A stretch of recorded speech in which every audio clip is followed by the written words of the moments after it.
أحلى وأطعم فتة عيد ممكن تدوقوها هي فتة الملوخية. لو أول مرة تشوفوني أنا الدكتورة سهى، أتمنى تشتركوا في القناة وتعملوا لي لايك وشير.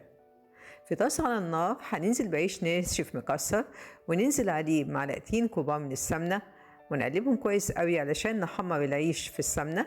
ولما العيش بتاعنا يتحمر هننزل عليه بمغرفتين من الملوخية، ونقلبهم كويس قوي، وننزل عليهم بمعلقتين كبار من الصلصة، ونقلب العيش على النار لحد ما العيش بتاعنا يطرى تماما.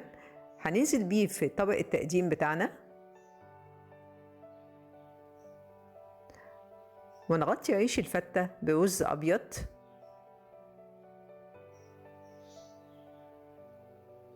ونسويه كويس قوي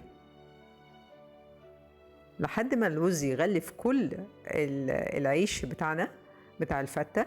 هنوش على وش الفتة فلفل اسود، ونبدأ نوش عليها خيوط من الملوخية بتاعتنا من باب التزيين. وفي طاسة على النار هنحط معلقة كبيرة من السمنة، وننزل عليها بمعلقة كبيرة من الصلصة.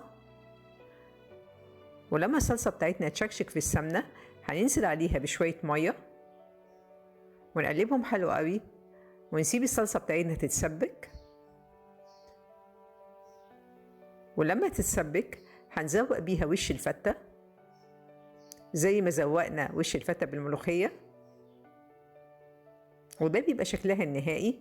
فتة الملوخية فتة اتعودنا نعملها في العيد، قد ايه طعمها جميل، وقد ايه كل اللي بيدوقها بيقع في غرامها وما بيبطلش يعملها ابدا، لانها فعلا طعمها شهي جدا ومختلف تماما عن فتة الخل والثوم، وبيحبها جدا كل الناس اللي بتتعبهم فتة الخل والثوم. اتمنى لو الوصفة النهاردة عجبتكم تنفذوها ان شاء الله في العيد، وكل عام وانتم بخير، لانها فعلا مختلفة ومتميزة وشهية جدا، وهتعجب اي حد يدوقها ان شاء الله. وبالهنا.